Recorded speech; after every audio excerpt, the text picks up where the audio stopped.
দেখেন আমার আল্লাহ পাক বলেন, এই কথাগুলো বলার পর, ভালো মন্দের পার্থক্য নির্ণয় করে দেওয়ার পর, প্রভাব ফলাফল যে ভিন্ন এটা জানায়া দেওয়ার পর আল্লাহ রাব্বুল আলামিন বলেন, ওয়া নাফসিন ওয়া মা সাওয়াহা,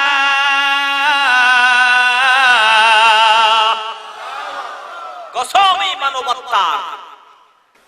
হযরত বড় পীর আব্দুল কাদের জিলানী রাহমাতুল্লাহি আলাইহির পবিত্র ফাতিহা ইয়াজদাহুম ও হযরত শাহ সৈয়দ আমান রাহমাতুল্লাহি আলাইহির ইসালে সওয়াব উপলক্ষে মনরাজ মোকামবাড়ি সংলগ্ন মাঠে আয়োজিত ওয়াজ মাহফিলের সম্মানিত সভাপতি, সহসভাপতি, প্রধান আকর্ষণ, বিশেষ অতিথিবৃন্দ, মঞ্চে উপবিষ্ট হযরত উলামায়ে কেরাম এবং আপনাদের সকলের প্রতিনিধি, সম্মানিত চেয়ারম্যান মহোদয়, আমার সামনে বসা নবী প্রেমিক, আল্লাহ প্রেমিক, কোরআন প্রেমিক, ওলি প্রেমিক মুসলমান ভাইয়েরা, বাবারা, বন্ধুরা, পর্দার আড়ালের অবস্থানরতা আমার মা ও বোনেরা, সকলের খেদমতে আবারও আমার আন্তরিক সালাম। আসসালামু আলাইকুম ওয়া রাহমাতুল্লাহি ওয়া বারাকাতুহু। মহান আল্লাহ পাকের দরবারে লাখ কোটি শুকর ও সুজুদ, যিনি অত্যন্ত মায়া করে, মেহেরবানি করে, ভালোবেসে আমাদেরকে এই এলাকার হাজার হাজার বান্দাদের থেকে যাচাই বাছাই করে গুনাহ মাহফিল মজলিসে নেককার বান্দাদের সোহবতে আসার বসার, আল্লাহর হাবিবের মহব্বতে প্রাণ ভরে দুরূদ শরীফ পড়ার, আল্লাহ তাআলার পবিত্র নামের জিকির করার সৌভাগ্য আল্লাহ আমাদেরকে নসিব করে দিয়েছেন।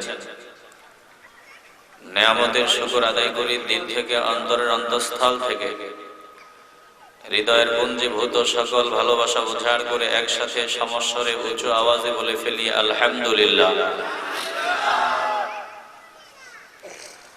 আল্লাহ পাক যদি তৌফিক দান করে দেয়, আপনাদের সামনে খুতবার শুরুতে সূরাতুশ শামসি তেলাওয়াত করেছি। চেষ্টা করব আল্লাহ যদি তৌফিক দান করে দেয় এই সূরার আলোকে কিছু সহিহ কথা বলার। আল্লাহ পাক যেন এই অযোগ্য নগণ্য বান্দাকে অল্প সময়ের মধ্যে সাজিয়ে গুছিয়ে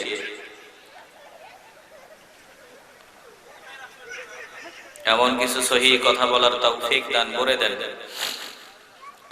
যে কথাগুলোর দ্বারা আমি নিজে উপকৃত হতে পারি, আপনারাও পারেন। দুনিয়াতে কল্যাণ হয়, মঙ্গল হয়, পরকালে নাজাতের ব্যবস্থা হয়, এমন কিছু সহিহ কথা আমাকে ইখলাসের সাথে বলার, আপনাদেরকে ধৈর্যের পরিচয় দিয়া আমলের নিয়তে শ্রবণ করার তৌফিক আল্লাহ পাক দান করে দিন। সবাই একসাথে বলি আল্লাহুম্মা আমিন।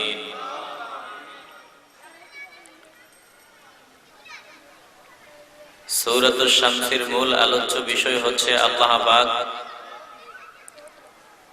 এই সূরার মধ্যে ভালো কাজ এবং মন্দ কাজের পার্থক্য একেবারে খোলাসা ভাবে তুলে ধরেছেন।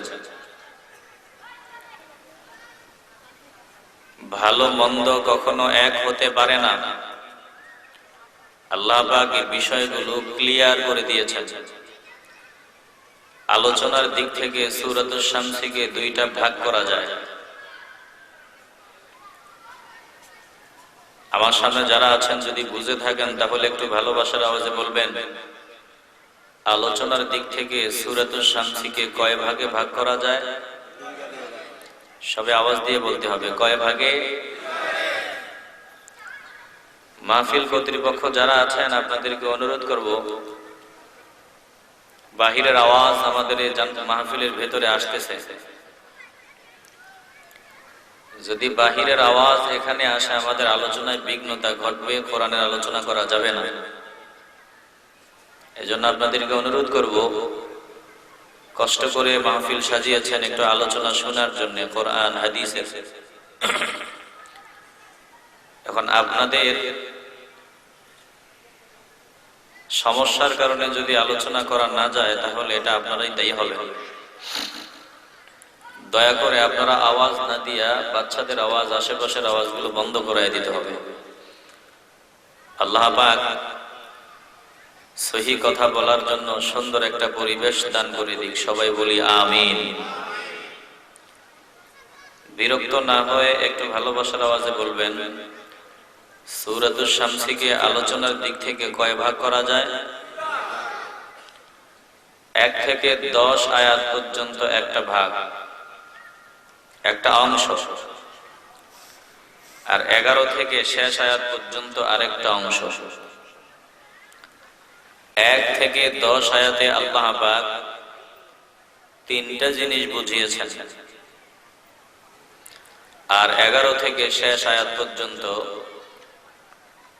3টা জিনিসের উপরে মানুষকে মনোযোগী করাবার জন্য অতীতের ঘটনা থেকে যারা আল্লাহর দুশমনি করেছে, নবীর দুশমনি করেছে, তাদের থেকে আল্লাহ আমাদেরকে শিখার জন্য, বুঝার জন্য, আল্লাহর অবাধ্যতা করলে যে নিজেরই ক্ষতি হবে এগুলো বুঝার জন্য আল্লাহ পাক অতীতের ইতিহাস থেকে জালেম স্বৈরাচারীকে আল্লাহ যেভাবে নিফাত করে দিয়েছেন, ধ্বংস করে দিয়েছেন, ওই সামুদ জাতি দুরাচারী, দুরাচার, পাপাচারী, ওদের ঘটনা আল্লাহ পাক সূরাতুশ শামসি এর মধ্যে 11 থেকে শেষ আয়াত পর্যন্ত বর্ণনা করে আমাদেরকে সতর্ক করেছেন, যাতে আমরা আল্লাহ পাকের কথাগুলো মেনে চলি। নাফরমানি করার যে অশুভ পরিণতি, এটা থেকে যাতে বাঁচতে পারি।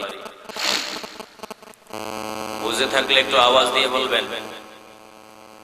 সূরাতুশ শামসির আলোচনার দিক থেকে 2টা ভাগ, 1 থেকে 10 আয়াত পর্যন্ত যে একটা ভাগ অংশ, এই অংশের মধ্যে কয়টা বিষয় বর্ণিত হয়েছে? এইমাত্র বলেছে কয়টা? আওয়াজ দিয়ে বলতে হবে কয়টা। আমার কথা কি বুঝতে সমস্যা হয় আপনাদের? কথা কঠিন হচ্ছে না তো? প্রথম অংশে আলোচনা প্রথম অংশে 3টা বিষয় আলোচনা। আল্লাহ পাক 3টা বিষয় বুঝাতে চেয়েছেন। প্রথম বিষয় হচ্ছে ভালো এবং মন্দের পার্থক্য। ভালো মন্দ কখনো এক হতে পারে না, ভালো মন্দের ফলাফলও এক হতে পারে না। ভালো যেমন একটা বিষয়, মন্দ যেমন আর একটা বিষয়। ভালো কাজের ফলাফলও যে ভালো, মন্দ কাজের ফলাফলও যে মন্দ। এই প্রথম অংশে আল্লাহ পাক এটাই বুঝাতে চেয়েছেন। এটা বুঝাইতে গিয়ে আল্লাহ পাক কতগুলো কসম করেছেন। যারা পারেন তারা আমার সাথে তেলাওয়াত করবেন, যারা পারেন না চেষ্টা করবেন। চেষ্টা করলেও যারা পারে তাদের সমান সওয়াবের মালিক বানায় দিবেন কে? যারা পারেন তেলাওয়াত করেন। বিসমিল্লাহির রাহমানির রহিম। ওয়াশ-শামসি ওয়াদুহাহা ওয়াল কমারি ইযা তালাহা والنهار إذا جلاها والليل إذا يغشاها والسماء وما بناها والأرض وما طحاها ونفس وما سواها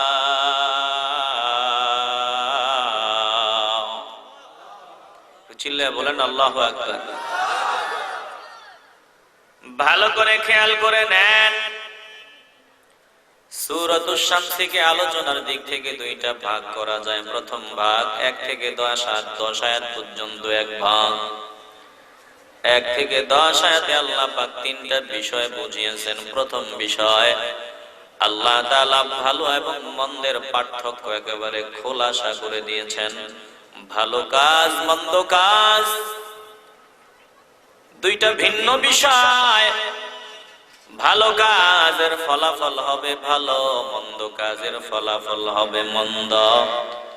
ভালো এবং মন্দ 2টা কখনো এক হতে পারে না। চিল্লায়ে বলেন ঠিক কিনা? ভালো আর মন্দ কি এক হতে পারে? আপনার মাথা দিয়ে কথা বললে হবে না, জবান দিয়ে বলতে হবে। জবান দিয়েছেন কে? এখানে একটু আওয়াজ দিলে কি গুনাহ হবে? আওয়াজ দিলে সওয়াব হবে। খুশি হবেন কে? আল্লাহকে খুশি করার জন্য যতক্ষণ এখানে থাকবেন মহব্বতের আওয়াজ দিতে হবে। দেওয়া যাবে? একটা জবানও বন্ধ রাখবেন না, জবান খুলে ইমানের আওয়াজ দিয়ে বলবেন, ভালো এবং মন্দ দুইটা কি এক হতে পারে? ভালো কাজের ফলাফল আর মন্দ কাজের ফলাফল এক? হ্যাঁ? কেউ যদি মনে করে এক, ওইটা তার মার কি ঠিক আছে? আল্লাহ রাব্বুল আলামিন প্রথম অংশে প্রথম ভাগে তিনটা বিষয় বুঝাবেন। প্রথম বিষয় আল্লাহ পাক ক্লিয়ার করে দিচ্ছে, ভালো মন্দ দুই জিনিস, দুইটার প্রভাব ফলাফল হবে দুই রকম। ভালো কাজের প্রভাব একরকম, ফলাফল হবে একরকম। মন্দ কাজের ফলাফল হবে আর একরকম। ওই মন্দ কাজের প্রভাব ফলাফল হবে ব্যতিক্রম। চিল্লায় বলেন ঠিক কিনা?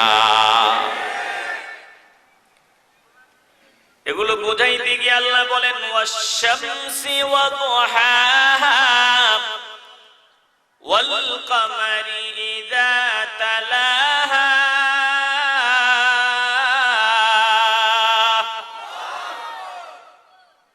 আল্লাহ বলেন সূর্যের কসম, সূর্যের রোদের কসম, সূর্যের কসম ও তার রোদের কসম, তাপের কসম। ভালো করে বুঝেন, প্রথম অংশে আল্লাহ তিনটা বিষয় বুঝাবেন, একটা জবানও বন্ধ রাখবেন না। বলেন কয়টা বিষয় বুঝাবেন? প্রথম বিষয় হচ্ছে ভালো কাজ মন্দ কাজ দুইটা ভিন্ন জিনিস, দুইটার প্রভাব ফলাফল হবে ভিন্ন। এগুলো বুঝাইতে গিয়ে আল্লাহ পাক কেন সূর্যের এবং সূর্যের রোদের কসম করবেন? ভালো করে বুঝেন। ভালো কাজ মন্দ কাজ দুইটা দুই জিনিস, দুইটার প্রভাব ফলাফল হবে দুই রকম। এটা বুঝাইতে গিয়ে আল্লাহ বলেন, ওয়াশ-শামসি ওয়া দুহাহা, কসম সূর্যের ও তার রোদের, ওয়াল কামারি ইযা তালাহা। এরপরের কসমটা মনোযোগ দেন। আল্লাহ এরপরে বলেন চাঁদের কসম। আল্লাহ বলেন চাঁদের কসম, ইযা তালাহা, যখন তা সূর্যের পরে আসে। প্রথমে সূর্যের কসম, সূর্যের রোদের কসম। চাঁদের কসম যখন তা সূর্যের পরে আসে। একটা জবানও বন্ধ রাখবেন না। বলেন সূর্য এবং চাঁদ দুইটা কি এক জিনিস? আস্তে বললে হবে না, জোরে বলতে হবে। চাঁদ আর সূর্য কি এক জিনিস? চাঁদের প্রভাব ফলাফল, সূর্যের প্রভাব ফলাফল কি এক? কেউ যদি বলে এক, ওইটার কি মাথা ঠিক আছে? বাংলাদেশে এমন একদল বেয়াদব আছে তো, যারা বলে এক, ভালো মন্দের কোনো কিছু বিচার হবে না, মীমাংসা হবে না, ফয়সালা হবে না। ভালো কাজের ভালো ফল নাই, মন্দ কাজের মন্দ ফল নাই, জান্নাত নাই, জাহান্নাম নাই। এই রকম একদল বেয়াদব, এই মানসিকতা নিয়ে চলে একদল বেয়াদব আমাদের দেশে আছে না নাই? নাস্তিকের দল। ভালো করে হৃদয়ের কান লাগায় দেন। আল্লাহ প্রথমে বুঝায় ভালো মন্দ দুইটা এক হতে পারে না। ভালো মন্দ দুইটার প্রভাব এক না, ফলাফল এক না। এটা বুঝাইতে গিয়ে আল্লাহ বলেন, ওয়াশ-শামসি ওয়া দুহাহা ওয়াল কামারি ইযা তালাহা, সূর্যের কসম, সূর্যের রোদের কসম, চাঁদের কসম যখন সে সূর্যের পরে ওঠে। একটা জবানও বন্ধ রাখবেন না। বুঝে থাকলে বলেন চাঁদ আর সূর্য দুইটা কি এক জিনিস? দুইটার প্রভাব কি একরকম? আল্লাহ বলেন সূর্যের প্রভাব একরকম, ফলাফল একরকম। আবার চাঁদ ভিন্ন জিনিস, চাঁদের প্রভাব ফলাফল ভিন্ন। অনুরূপ ভাবে আমি আল্লাহ বুঝায় দিলাম ভালো মন্দ দুইটা দুই জিনিস, দুইটার প্রভাব ফলাফল হয় ভিন্ন ভিন্ন। চিল্লায় এখন ঠিক কিনা? ভালো করে কোরআন বুঝেন। এরপরে আল্লাহ বলেন ওয়ান্নাহারি ইযা জাল্লাহা ওয়াল্লাইলি ইযা ইয়াগশাহা ওয়াস-সামাই ওয়া মা বানাহা ওয়াল আরদি ওয়া মা তাহাহা।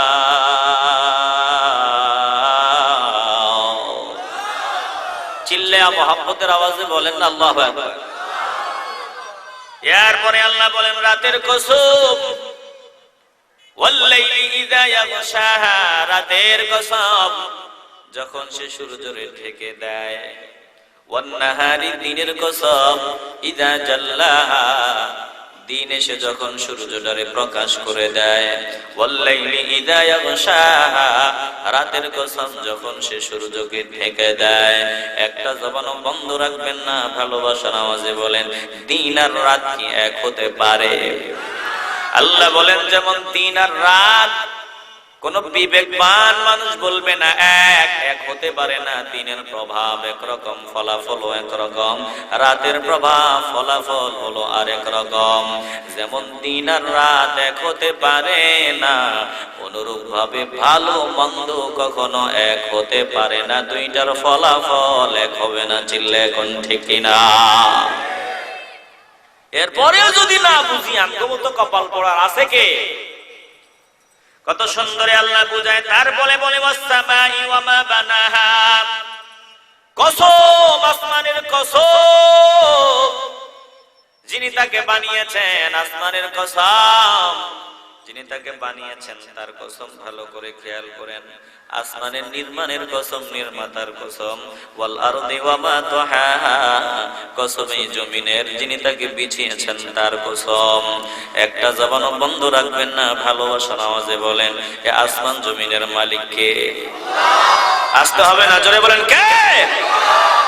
আল্লাহ বুঝায় যে আসমান জমিন যেমন দুই জিনিস, দুইটা ভিন্ন জিনিস। আসমানের প্রভাব ফলাফল একরকম, জমিনের প্রভাব ফলাফল একরকম। আসমান জমিন কখনো এক হতে পারে না রে বান্দা, এক হতে পারে না। অনুরূপ ভাবে ভালো মন্দ দুইটা কখনো এক হতে পারে না। ভালো কাজের ভালো ফল, মন্দ কাজের মন্দ ফল। ভালো কাজের প্রভাব ভালো, ফলাফল হয় ভালো। মন্দ কাজের প্রভাব আর ফলাফল হয় মন্দ। একটা জবানও বন্ধ রাখবেন না, ভালোবাসার আওয়াজে বলেন আমরা ভালো কাজ করে ভালো ফলাফল পেতে চাই কি চাই না?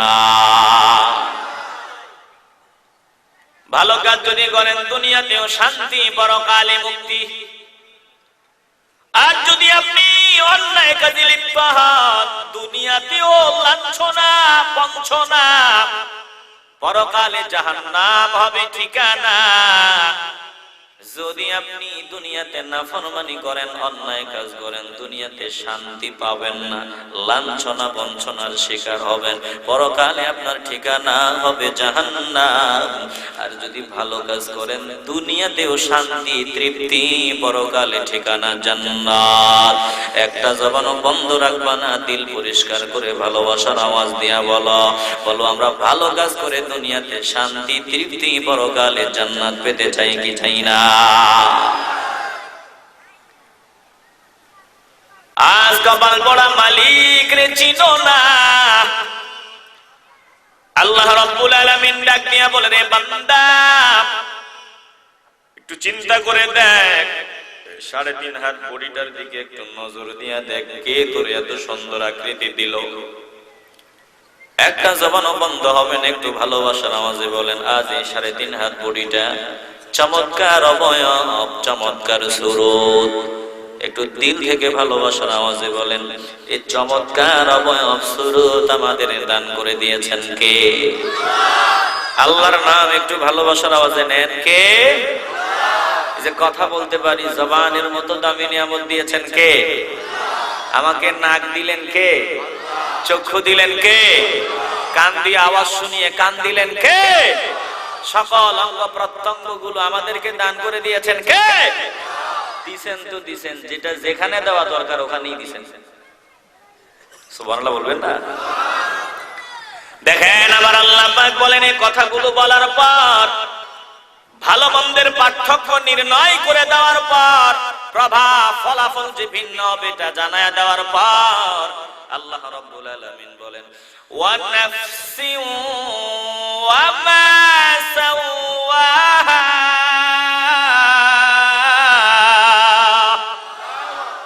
কসম এই মানবাত্মার, মানবাত্মার কসম, যিনি তাকে সুবিন্যস্ত করেছেন তার কসম। একটা জবানও বন্ধ রাখবেন না, বলেন আমাদের মানুষের মালিক কে? আবার মানুষকে সুবিন্যস্ত করেছেন কে? সুবিন্যস্ত মানে একেবারে পরিপূর্ণ, পূর্ণতা দান করে দিয়েছেন আমার মালিক।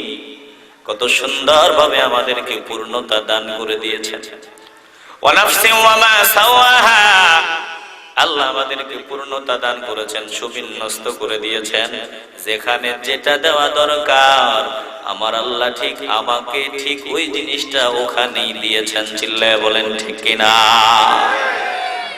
যেখানে যে জিনিসের দরকার ঠিক ওই স্টেপে ওখানে আমাদেরকে ওই জিনিসটা দিয়েছেন কে?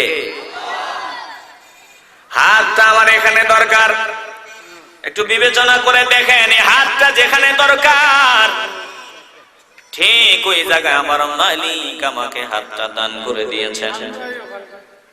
হাতটা দেওয়ার পর হাতের ভিতরে 5টা আঙ্গুল আল্লাহ পাক দিলেন। 5 আঙ্গুলের ভিতরে দেখেন, যদি গিড়াগুলো না দিতেন, এই গিড়াগুলো যদি না দিতেন, তাহলে যেমন খুশি তেমন আমি হাতটাকে করতে পারতাম না। আল্লাহ বলেন, ওয়া নাফসিন ওয়া মা সাওয়াহা, আমি আল্লাহ তোকে সুবিন্যস্ত করে দিয়েছি রে বান্দা, পূর্ণতা দান করে দিয়েছি। হাত যেখানে দরকার ওখানেই দিয়েছেন। হাতের যেখানে গিড়াগুলো জয়েন্টগুলো দেওয়া দরকার আল্লাহ রাব্বুল আলামিন ওখানেই আমাকে হাতের জয়েন্টগুলো দান করে দিয়েছেন। তারপরে নাকটা যেখানে দেওয়া দরকার আল্লাহ ওখানেই নাকটা দান করে দিয়েছেন। 2টা চক্ষু যেখানে দেওয়া দরকার ওখানেই দিয়েছেন। কানটা যেখানে দেওয়া দরকার ওখানেই দিয়েছেন। যেটা যেখানে দিলে ভালো হয় আল্লাহ বলেন, ওয়া নাফসিন ওয়া মা সাওয়াহা, আমি আল্লাহ ঠিক ওই জিনিসটা ওখানেই তোকে দান করেছি। চিল্লায় বলেন সুবহানাল্লাহ। কি দিয়ে আপনি বাহাদুরি করেন? এই যে নাকটা দেখেন, আল্লাহ যদি এই জায়গায় নাকটা না দিতেন, নাক যদি পেছনে দিত, সামনে খাবার আনার পর চোখ দিয়ে দেখলেন এটা পচা না ভালো বোঝা যায় না। পচা না ভালো এটা বুঝতে হলে নাক আপনাকে সিগন্যাল দিবে যে এটা দুর্গন্ধ পচা। কথা বলেন না কেন? তো নাকটা যদি এই জায়গায় না দিয়ে পেছনে দিতেন, তাহলে খাবারটা নিয়ে আগে নাকেরে আপনি ধরা লাগতো, নাক দেখতো এটা ঠিক আছে নি। কথা বলেন না কেন? দেখেন আমার মালিকের কথা অনেক মনোযোগ দিয়ে শোনেন। চক্ষুটা যদি এই জায়গায় না দিয়া এই ডান দিকে যদি চক্ষু দিতেন, নাকেরে আগে নাকেরে বলতেন তোর টেস্ট কর, নাক টেস্ট নিয়ে বলতো ঠিক আছে। এবার চক্ষুরে দেখাইতেন, দেখ কাটা কুটা আছে, এগুলো বাস কাটা আছে না। কথা বলে না? মাছে কাটা আছে না, তো মাছ খাবেন, ওটা তো চক্ষুরই দেখান লাগবে, চক্ষুকে দেখা খাওয়া লাগবে না। তো চক্ষুরে দেখান, কাটাগুলো বাস, চোখ বেছে দিল। এরপরে জবান যদি এই জায়গায় না দিয়ে আরেক জায়গায় দিতেন, তাহলে আরেক জায়গায় নিয়ে এটা দেওয়া লাগতো। কথা বলেন না কেন? মালিকের কাজগুলো কত নিখুঁত। আমার মালিক আল্লাহ ডাক নিয়ে বলে, ওরে মানুষের দল, নাকটা যেখানে দরকার ওখানেই দিলাম, চক্ষুটা ঠিক যেই জায়গায় দেওয়া দরকার ওখানেই দিয়েছি। যদি কপালের উপরে চক্ষু দিতাম, যে কোনো সময় অ্যাক্সিডেন্ট করে চক্ষুগুলো নষ্ট হয়ে যেত। আমি আল্লাহ নিরাপদ জায়গা বানাইয়া একটা 2টা গর্ত বানাইয়া গর্তের ভিতরে সুরক্ষিত জায়গায় করে চোখের মতো নিয়ামত লাগাই দিলাম। কানটা যেখানে দিলে ভালো হইতো ঠিক ওখানেই দিয়েছে রে বান্দা। ওরে মুসলমান, কেমনে মালিকের বিরোধিতা করো গো, কেমনে মালিকের দুশমনি করো, তাকায় দেখো তোমার মালিক কেমন মালিক।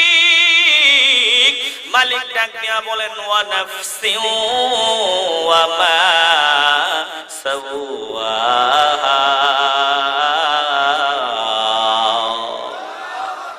মানবাত্মার কসম, যিনি তাকে সুবিন্যস্ত করেছেন তার কসম, যেটা যেখানে দেওয়া দরকার ওটা আমার মালিক আমারে ওখানেই দান করে দিলেন।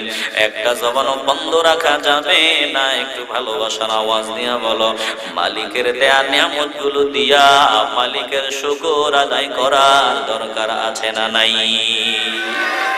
আওয়াজ দিয়া বলতে হবে, আছে না নাই? ওগো আল্লাহ, কি দিয়ে শুকর করব তোমার, আমি তো আমার না, সবই তোমার, আমি তো আমার না, সবই তোমার। ওগো আল্লাহ, কি দিয়ে শুকর করব তোমার, আমি তো আমার না, সবই তোমার, আমি তো আমার না, সবই তোমার। একটা জবানও বন্ধ রাখবেন না, মহব্বতের আওয়াজ দিয়া বলেন সবকার আমার, আমার বলে ভবেতে ঘুরি,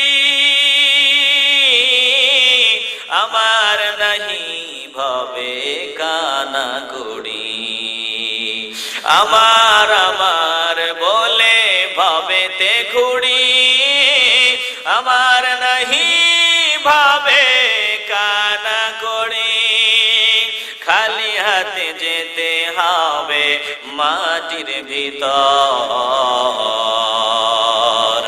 খালি হাতে যেতে হবে মাটির ভিতর, আমি তো আমার না, সবই তোমার, আমি তো আমার না, সবই তোমার। এ মুসলমান, একটা জবানও বন্ধ রাখবা না। একটু ইমানের আওয়াজ দিয়া, ভালোবাসার আওয়াজ দিয়া বলো, আজ এই জমিনে আমার আমার আমার বলে পাগল। একটু ঠান্ডা মাথায় চিন্তা করে দেখো, আমার কি আছে? আমার কিছুই নাই, সব আমার মালিকের। একটা জবানও বন্ধ রাখবা না, ভালোবাসার আওয়াজ দিয়া বলো, মালিকের দেওয়া নিয়ামতগুলো দিয়া আমরা মালিকের গোলামি করতে চাই কি চাই না? ভালো করে খেয়াল করে নেন, সূরাতুশ শামসিতে প্রথম অংশে আল্লাহ তিনটা জিনিস বুঝাইছেন। এক, আল্লাহ বুঝাইলেন কসমের উপর পর কসম করার পরে আল্লাহ বুঝাই দিলেন ভালো মন্দ দুইটা দুই জিনিস, দুইটা এক জিনিস না, দুইটার প্রভাব ফলাফল হবে দুই রকম, একরকম হবে না। ভালো কাজের প্রভাব ফলাফল ভালো, আর মন্দ কাজের প্রভাব ফলাফল হবে মন্দ। চিল্লায় বলেন ঠিক কিনা? এজন্য দেখবেন একদল কোটি কোটি টাকা আছে, শান্তি নাই। আছে না নাই? আস্তে কথা বলেন কেন? একটু আওয়াজ দিয়ে কথা বলবেন। কোটি কোটি টাকা আছে, শান্তি শান্তি পাবা না। টাকা দিয়ে তো শান্তি কিনা যায় না, টাকা দিয়া সব সম্ভব না, টাকা দিয়া সব হয় না।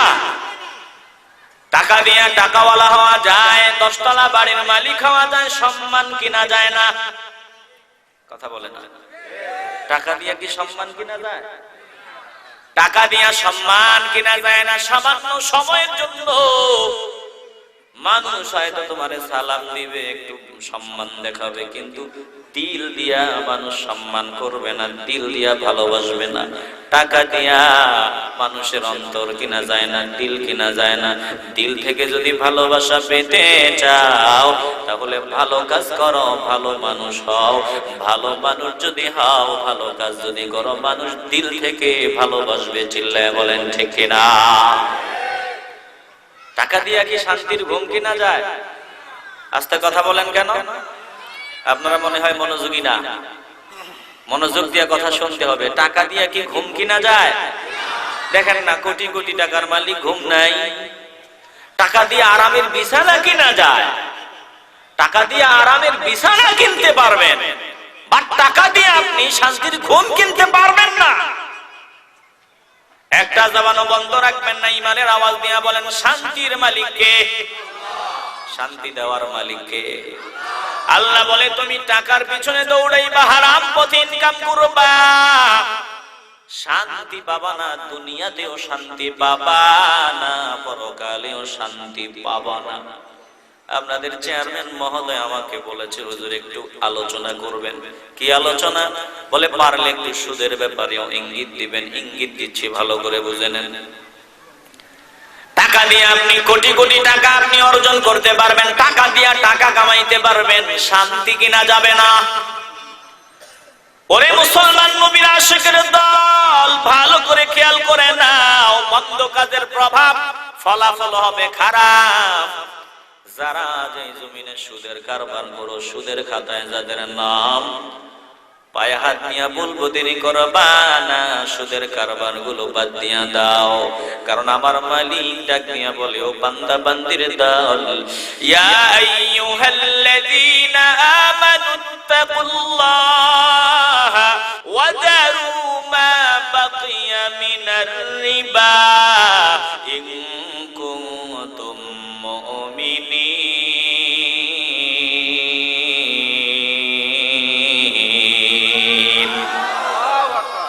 আমার মালিক ডাক নিয়ে বলে, রে বান্দা বান্দির দল, ইয়া আইয়ুহাল্লাযীনা আমানু তাকুল্লাহ, হে ঈমানদারের দল, আমি আল্লাহকে ভয় কর। ওয়াজারু মা বাকিয়া মিনার রিবা, সুদের যা বকে আছে তাড়াতাড়ি ছেড়ে দাও, বাদ দিয়া দাও। সুদের যা বকে আছে তাড়াতাড়ি বাদ দিয়া দাও। ওই যে 1 লক্ষ টাকা সুদে লাগাইছো, দেওয়ার সময় তুমি অগ্রিম 25,000 টাকা নিজের কাছে রেখে দিয়েছো। স্টাম্প যখন করেছো, স্টাম্প যখন করেছো, 1 লক্ষ টাকার স্টাম্পে লিখেছো, পরের বছর তোমাকে পূর্ণাঙ্গ 1 লক্ষ টাকা ফেরত দিতে হবে। অথচ দেওয়ার সময় দিলা 75,000 টাকা, নেওয়ার সময় নিলে 1 বছর পর 1 লক্ষ টাকা। আল্লাহ বলে, যদি মুমিন হও, আমি আল্লাহকে ভয় করো, আমারে যদি ভয় করে থাকো, ওয়াজারু মা বাকিয়া মিনার রিবা ইন কুনতুম মুমিনিন।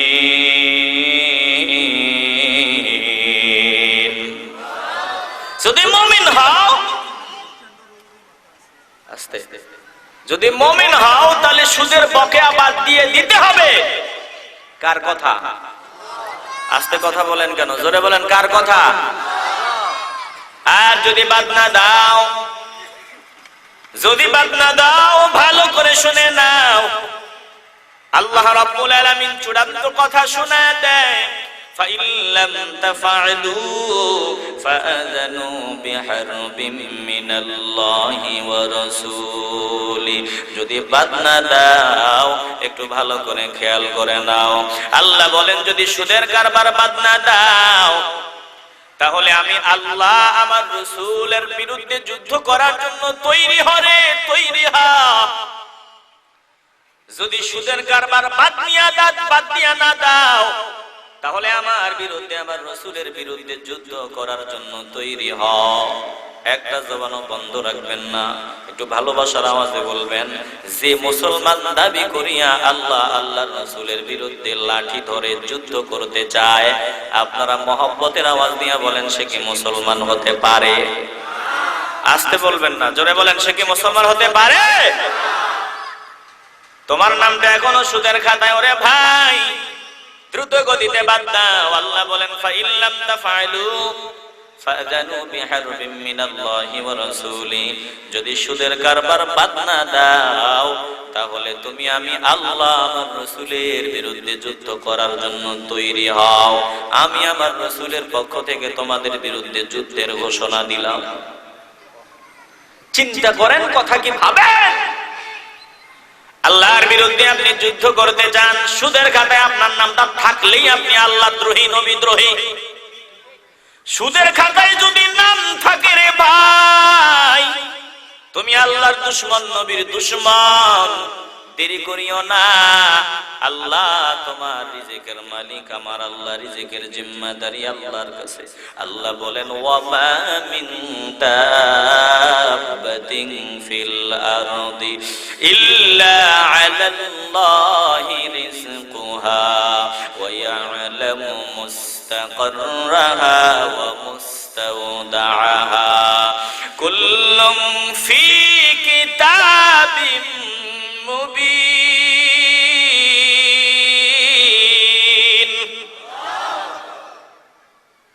আল্লাহ বলেন জমিনে বিচরণশীল যত জীব, শুধু মানুষ নয়, জঙ্গলে যত প্রাণী আছে, যত সৃষ্টি আছে, জঙ্গলের সকল সৃষ্টি, শুধু জঙ্গলের নয়, লোকালয়ে যত রকমের সৃষ্টি আছে, সকল সৃষ্টি, শুধু লোকালয়ে নয়, সমুদ্রের পাদদেশে পাদতলে তল নিম্নে যত সৃষ্টি আছে, সকল সৃষ্টি। আল্লাহ বলেন আকাশে উড়ন্ত অবস্থায় যত সৃষ্টি আছে, সকল সৃষ্টি, মানুষ সহ আমি আল্লাহ সকলের রিজিকের জিম্মাদারি গ্রহণ করে নিয়েছি। জমিনে বিচরণশীল এমন কোন জীব নাই যার রিজিক আমি আল্লাহ পৌঁছায়া দেই না। আল্লাহ বলেন তোমার দুনিয়ার ক্ষণস্থায়ী বাসস্থান সম্পর্কে আমি জানি, যখন যেখানে তোমার রিজিক পৌঁছায়া দেওয়া দরকার আমি আল্লাহ তখন সেখানেই তোমাদের রিজিক পৌঁছায়া দেই।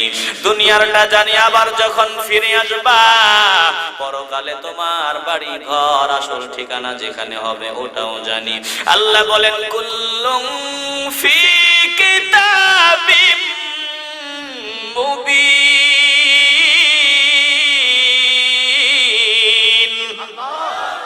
এগুলো সব তাকদীরের কিতাবে লেখা। আল্লাহ বলেন রে বান্দা বান্দির দল, কেন হারাম খাও, কেন গুনাহের কাজে জড়াও? তোমার গোটা জীবনে কত হাজার মন চাউলের ভাত তুমি খাবা, কত হাজার লিটার পানি তুমি পান করবা। আল্লাহ বলেন তোমারে দুনিয়াতে পাঠাবার আগেই কুল্লুম ফি কিতাবিম মুবিন, ওই তাকদীরের কিতাবে আমি সব নির্ধারিত করে তারপর তোমারে দুনিয়াতে পাঠাইলাম। ওরে বান্দা বান্দির দল, যখন তোমার যা দরকার ঠিক ওই সময় ওটার ব্যবস্থা আমি করে দিলাম। একটু চিন্তা করিয়া দে, মায়ের পেটের ভিতরে যখন ছিলা তখন ঘুষ খাও নাই, সুদ খাও নাই, হারাম খাও নাই। আল্লাহ বলেন আমি আল্লাহ তোর মায়ের পেটের ভিতরে তোমাকে লালন পালন করলাম, খাবারের ব্যবস্থা করে দিলাম। মায়ের পেটের ভিতরে থেকে এখনো দুনিয়াতে আসো নাই, আমি আল্লাহ তোর মায়ের স্তনে অগ্রিম তোমার খাবার রিজার্ভ করে দিলাম। ওরে মুসলমান, যখন যেটা দরকার ঠিক ওই সময় আমার মালিক আমার জন্য ওই জিনিসটার ব্যবস্থা করে দিয়েছেন। তারপরেও যারা হারাম খায় তাদের মতো কপাল পোড়া এই জমিনে কেউ নাই। চিল্লায় বলেন ঠিক কিনা? আওয়াজ দিয়ে কথা বলতে হবে, ঠিক কিনা? এখন যারা আওয়াজ দেয় না মনে হয় ভিতরে ভেজাল আছে। ভেজাল আছে মনে হয়, ভেজাল আছে কথা, এটাও তো আসতে বলতেছেন, ভেজাল আছে নাকি? থাকলেও একটু আওয়াজ দিতে হবে, থাকলেও একটু কথা বলে না, থাকলেও একটু আওয়াজ দিতে হবে। বলেন আমরা আওয়াজ দিতে চাই কি চাই না? অন্যায় করেন আবার সিনাজুরিও করবেন, আপনার বাঁচার কোনো রাস্তা। অন্যায় করার পর যদি নিজেকে ছোট মনে করে দেন, অনুতপ্ত হন, তাহলে যে কোনো সময় আপনার কপালে হিদায়াত আল্লাহ পাক দান করে দিতে পারে। এজন্য অন্যায় করলে করেন, নিজের ছোট মনে করে একটু ঈমানের আওয়াজ দিয়ে বলেন, বলেন আমরা হারাম থেকে বেঁচে থাকতে চাই কি চাই না? আসতে বলেন কেন, জোরে বলেন চাই কি চাই না? আমার সব কিছুর মালিক কে? কত হাজার মন চাউলের ভাত খাবো, কত হাজার লিটার পানি খাবো, এটা তো আগেই নির্ধারিত। এক ঢুক বেশি পান করা যাবে, এক লোকমা বেশি খাওয়া যাবে, সামনে খাবারের অভাব নাই। হাজারো আইটেম হতে পারে, শত আইটেম হতে পারে। আল্লাহ বলেন আমি যদি তোর তাকদীরের কিতাবে লিখে না রাখি তাইলে তুই খাইতে পারবি না। সামনে গরুর গোশত আপনি খাইতে পারবেন না যদি মালিক না চায়। গরুর দুধ আপনার সামনে থাকবে, খাইতে পারবেন না। ইলিশ মাছ পড়ে থাকবে, খাইতে পারবেন না। দেশি মুরগি পড়ে থাকবে, খাইতে পারবেন না। মালিক যদি না চায় তাহলে এক লোকমা খাবার আপনি খাইতে পারেন না। চিল্লায় বলেন ঠিক কিনা? রিজিকের মালিক কে? আসতে বলবেন না, জোরে বলেন কে? তো বেশি খাইতে চাইলে কি বেশি খাওয়া যায়? কথা বলে না। বেশি খাইতে চাইলে কি বেশি খাওয়া যায়? আজ ঘরে ঘরে সুদ, ঘরে ঘরে আজকে হারাম, আছে না নাই? নাম কিস্তির খাতায় কিস্তি। কেন? কিস্তি যখন আসে নাই তখন তোমারে মালিক কি না খাওয়ায় মারছে? কপাল পোড়া। রাহমাতুল লিল আলামিন বলেন, আমার কথা নয়, আল্লাহর হাবিবের কথা শোনায় দেই। যদি মানো তুমি মুমিন, না মানলে তুমি বেঈমান। আমার রাহমাতুল লিল আলামিন বলেন, আকিলার রিবা ওয়া মুকিলাহু ওয়া কাতিবাহু ওয়া শাহিদাইহি ওয়া কালাহুম সাওয়াউ। বলে যারা সুদ খায়, যারা সুদ দেয়, ওয়া কাতিবাহু যারা সুদের লেখালেখি করে, ওয়া শাহিদাইহি যারা সুদের সাক্ষী হয়, যে যেভাবে সুদের কারবারের সহযোগিতা করে, কেউ দেয়, কেউ খায়, কেউ সাক্ষী হয়, কেউ লেখালেখি করে, রাহমাতুল লিল আলামিন বলেন ওয়া কালাহুম সাওয়াউন, অপরাধের দিক থেকে সবাই সমান। কেমন অপরাধ? বলে যারা হারাম খায়, সুদ খায়, সে যেন আল্লাহর বিরুদ্ধে যুদ্ধের ঘোষণা দেয়, সে যেন আল্লাহর বিরুদ্ধে যুদ্ধ করার জন্য তৈরি হয়। সর্বনিম্নটা 70টারও বেশি গুনাহ, নিম্নটা হলো, সর্বোচ্চটা হলো আল্লাহর বিরুদ্ধে যুদ্ধ ঘোষণা, নবীর বিরুদ্ধে যুদ্ধ ঘোষণা। আর সর্বনিম্নর গুনাহ হলো সবচাইতে ছোট গুনাহ। বলে সব থেকে ছোট গুনাহ কি? যেই মা তারে জন্ম দিয়েছে, 10 মাস 10 দিন গর্ভে ধারণ করে দুনিয়াতে আসার সুযোগ করে দিয়েছে, যাদের নামটা সুদের খাতায়, সে যেন তার জন্মদাতা, ওই যে মা দুনিয়াতে আসার সুযোগ করে দিল, সে যেন তার মায়ের সাথে জিনা করলে যেই গুনাহ হয়, যার নাম সুদের খাতায়, সে যেন আপন মায়ের সাথে জিনার গুনাহ করেছে। চিল্লায় এখন নাউজুবিল্লাহ। এ মুসলমান, একটা জবানও বন্ধ রাখবা না, ভালোবাসার আওয়াজে বলো, আমরা হারাম থেকে বাঁচতে চাই কি চাই না? আল্লাহ বলেন ওয়া নাফসি ওয়া মা সাওয়াহা, কসম মানবাত্মার, যিনি তাকে সুবিন্যস্ত করেছেন তার। আজ এই জবান দিয়ে তুমি হারাম খাও, অথচ জবানটা তোমাকে দিয়েছেন আমার মালিক আল্লাহ। হাত নিয়ে ইসলামের দুশ্মনিগ্র হাত দিয়েছেন আমার আল্লাহ। ওরে নবীর আশিক, একটা জবানও বন্ধ রাখবা না। আল্লাহর দেয়া নিয়ামত গুলো দিয়া আল্লাহর কাজ আমরা করতে চাই কি চাই না? আসতে বলেন কেন আপনারা কথা? আল্লাহর দেয়া নিয়ামত দিয়ে আমরা আল্লাহ যে কাজে খুশি হয় ওই কাজগুলো করতে চাই কি চাই না?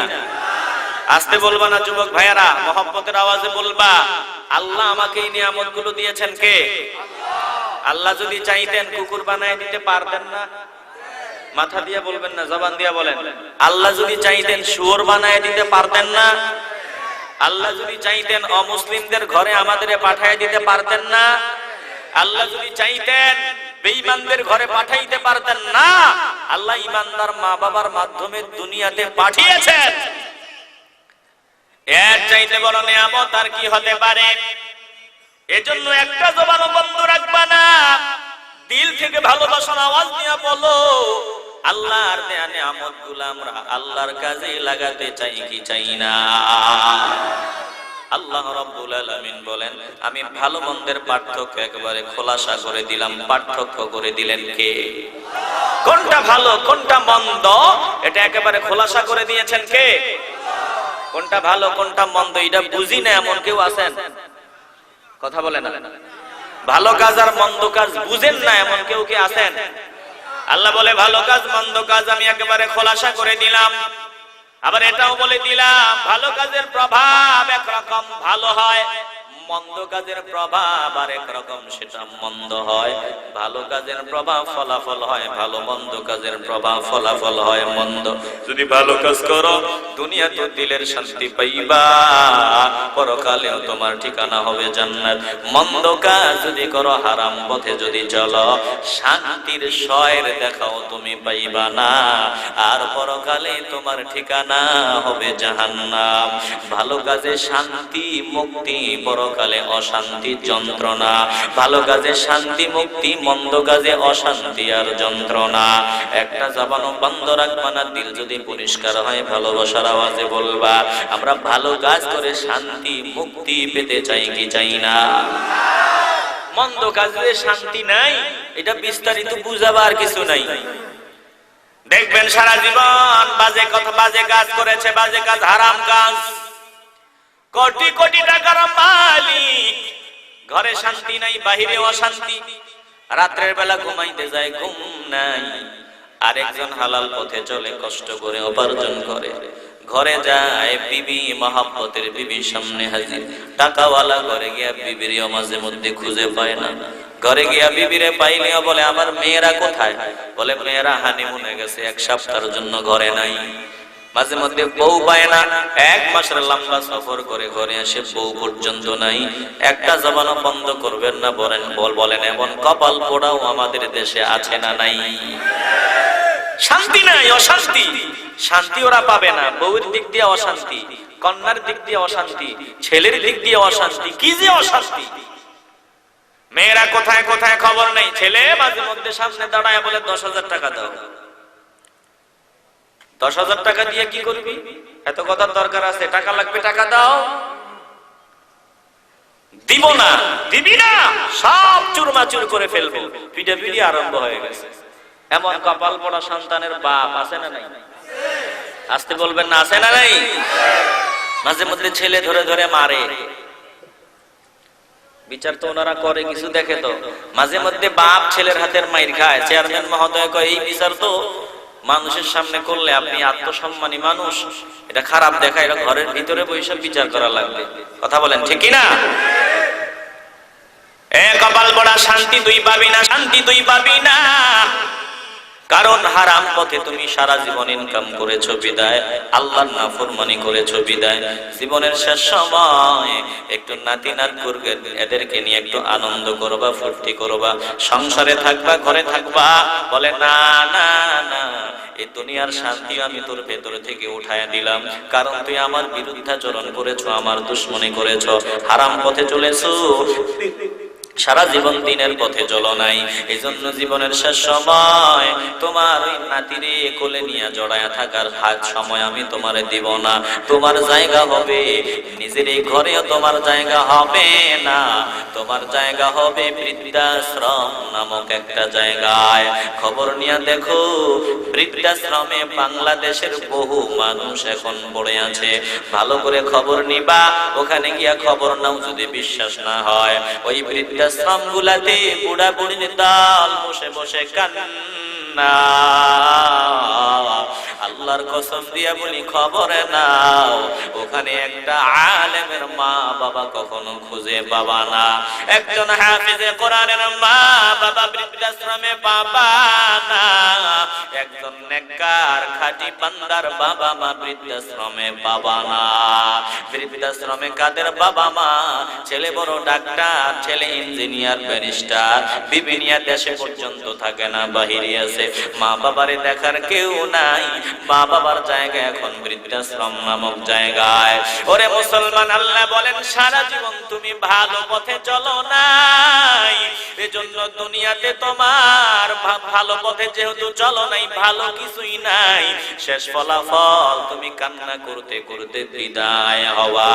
আর যারা হালাল পথে চলে, তাকায় দেখো বিবির দিক দিয়ে আলহামদুলিল্লাহ শান্তির অভাব নাই, কন্যার দিক দিয়ে শান্তির অভাব নাই, ছেলের দিক দিয়ে শান্তির অভাব নাই। ছেলেটা এমন ছেলে আলহামদুলিল্লাহ নিজে বাবার জামা কাপড় গুলো ধুয়ে ধুয়ে পরিষ্কার করে দেয়। বাবারে সকালে বিকালে বলে আপনার কি লাগবে বাবা, কিছু লাগবে নাকি? বাবা এমন সন্তানের বাবা, যে সন্তান বাবার পাগল, বাবার আশিক। এমন সন্তানের বাবা যারা, তারা সৌভাগ্যবান। আর কপাল পোড়া বাবা তারা, যাদের সন্তান হলো নেশায় আসক্ত। চিল্লায় বলেন ঠিক কিনা? 10,000 টাকা চাই, দেন নাই, মারামারি শুরু হয়ে গেছে, ফিটাফিটি শুরু হয়ে গেছে। এ মুসলমান, নবীর আশিকের দল, যদি বুঝে থাকেন ইমানের আওয়াজ দিয়ে বলবেন শান্তির মালিক কে? আসতে বলবেন না, জোরে বলেন কে? ওই যে ঐশী বাপ মারে জবাই করে দিছে না, ঐশী নামক মেয়েটা, ঐশী নামক মেয়েটা বাপ মাকে জবাই করে দিয়েছে। এরকম একটা ঘটনা আপনারা শুনেছেন, হাজারো ঘটনা বাংলাদেশে হয়, সবগুলো হাইলাইটস হয় না, সবগুলা পত্রিকায় আসেও না, কিন্তু প্রতিদিন এমন ঘটনা ঘটতেছে। সন্তানের হাতে বাবা খুন, সন্তানের হাতে মা খুন, ছেলে মেয়ে বাবা মাকে ধরে ধরে মারে। ভালো করে শুনে নাও, যে সন্তানের জন্য জীবন কোরবানি দিলা, ওই সন্তানের হাতের আঘাত। আল্লাহ বলে এগুলো তোমার কাজের ফল, এগুলো তোমার কাজের ফল। ভালো কাজ যেহেতু করো নাই, ভালো ফল তোমার কপালে নাই। সারা জীবন করলা বাজে কাজ, এজন্য তোমার অশান্তি দুনিয়াতেই আরম্ভ হয়ে গেছে। অশান্তি শুরু হয়েছে রে বান্দা বান্দির দাল, এই অশান্তি আর থামবে না। কবরেও হবে অশান্তি, মিজানেও অশান্তি, ফুলসিরাতেও অশান্তি, তোমার ঠিকানা হবে জাহান্নাম। একটা জবানও বন্ধ রাখবা না, দিল থেকে ভালোবাসার আওয়াজ নিয়ে বলো, বলো আমরা ভালো মন্দের পার্থক্য আল্লাহ আমাদের নির্ণয় করে দিয়েছেন। ভালো কাজের প্রভাব ফলাফল হবে ভালো, আল্লাহ এটা জানায় দিলেন। মন্দ কাজের ফলাফল হবে মন্দ, এটাও আল্লাহ জানায় দিলেন। একটা জবানও বন্ধ রাখবা না, বলো যতদিন বেঁচে থাকি আমরা ভালো কাজ করতে চাই কি চাই না। বুঝেন আল্লাহর কালাম কত সুন্দর। আল্লাহ পাক শুরুতেই কসমের বার কসম করে ভালো কাজ মন্দ কাজের পার্থক্য নির্ণয় করে দিলেন। এবার আল্লাহ রাব্বুল আলামিন বলেন, তোমরা যদি তারপরেও না বুঝো, আমি আল্লাহ ভালো এবং মন্দের জ্ঞান তোমাদের সবাইকে দান করে দিলাম। প্রথমত ভালো এবং মন্দের পার্থক্য আল্লাহ দেখায় দিলেন। এটা কখনো এক হতে পারে না, দুইটার প্রভাব ফলাফল হবে দুই রকম। এরপর 2 নম্বরে আল্লাহ বলেন, ফাআলহামাহা ফুজুরাহা ওয়া তাকওয়াহা। প্রথমত আল্লাহ ভালো মন্দের পার্থক্য নির্ণয় করে দিলেন। 2 নম্বরে আল্লাহ ভালো এবং মন্দের জ্ঞান সব মানুষকে দান করে দিয়েছেন। আল্লাহ বলেন, ফাআলহামাহা, আমি প্রতিটা মানুষকে এলহাম করেছি, জানায় দিছি। ফুজুরাহা, অন্যায়ের, ওয়া তাকওয়াহা, অন্যায় থেকে বাঁচার উপায়। আল্লাহ বলেন কোনটা ভালো কোনটা মন্দ, আমি আল্লাহ সব মানুষকে এই জ্ঞান দান করে দিলাম। ভালো মন্দের পার্থক্য নির্ণয় করে দেওয়ার পর আল্লাহ বলেন সকলকেই ভালো মন্দের জ্ঞান দান করে দিলাম। একটা জবানও বন্ধ রাখবেন না, দিল থেকে একটু মহব্বতের আওয়াজ নিয়ে বলবেন, সকল মানুষকে ভালো এবং মন্দের জ্ঞান দান করে দিয়েছেন কে? কোনটা ভালো কোনটা মন্দ এর চূড়ান্ত জ্ঞান আমাদেরকে দিয়েছেন কে? এবার আল্লাহ রাব্বুল আলামিন বলেন, ভালো মন্দের জ্ঞান তোমাদের দিলাম। প্রথমত ভালো মন্দের পার্থক্য নির্ণয় করে দিলাম। 2 নম্বরে ভালো মন্দের জ্ঞান তোমাদের দিলাম। এবার সিদ্ধান্ত নেওয়ার ক্ষমতাও তোমাদের দিয়ে দিলাম। সিদ্ধান্ত নেওয়ার ক্ষমতা দিলাম। ভালো করে বুঝে নেন, আল্লাহ বলেন ভালো মন্দের পার্থক্য নির্ণয় করে দেওয়ার পর এবার ভালো মন্দের জ্ঞান তোমাদের সবাইকে দিয়ে দিলাম। ভালো মন্দের জ্ঞান দেওয়ার পর আমি আল্লাহ তোমাদের সিদ্ধান্ত নেওয়ার ক্ষমতা দিলাম। চাইলেই তুমি সিদ্ধান্ত নিতে পারো ভালো কাজের, চাইলেই তুমি সিদ্ধান্ত নিতে পারো মন্দ কাজের। স্বাধীনতা আমি আল্লাহ তোমাদের দান করে দিলাম। তোমরা যদি চাও, তোমরা যদি চাও তোমরা স্বাধীন। যদি চাও পাগলের মতো দৌড়াইয়া কোরআনের মজলিসে গিয়া বসে যেতে পারো। আবার যদি চাও সিনেমা হলের ভিতরে তুমি ঢুকে যেতে পারো। তুমি যদি চাও নাচের অনুষ্ঠানে গিয়া হাজির হতে পারো। তুমি যদি চাও আজান দিলে মসজিদেও চলে যেতে পারো। আল্লাহ বলে ভালো মন্দ নির্ণয় করে দিলাম, এবার ভালো মন্দের জ্ঞানও দিয়ে দিলাম।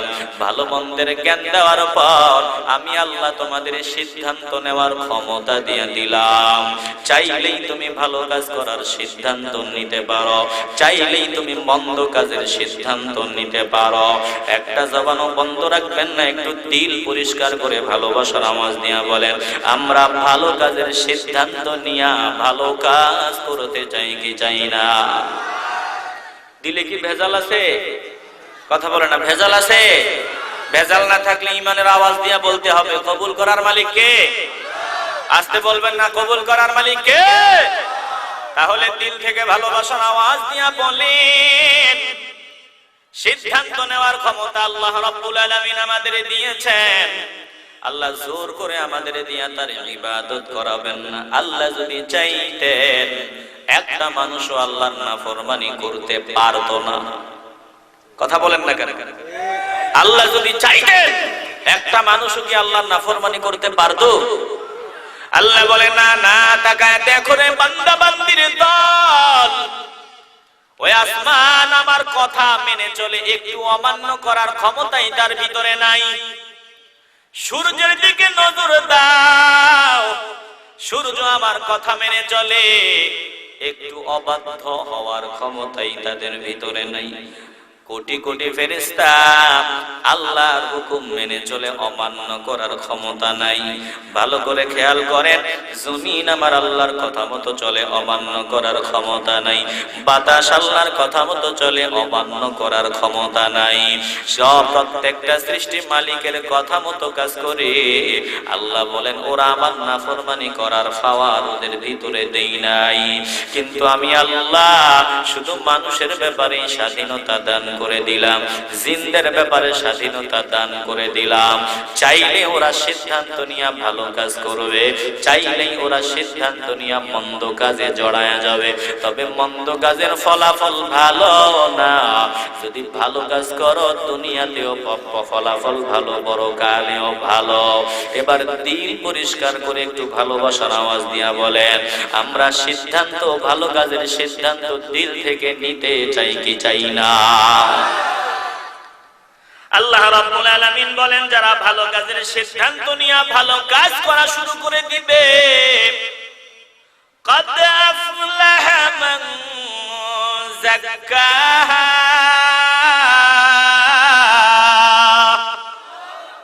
ভালো করে বুঝে নেন।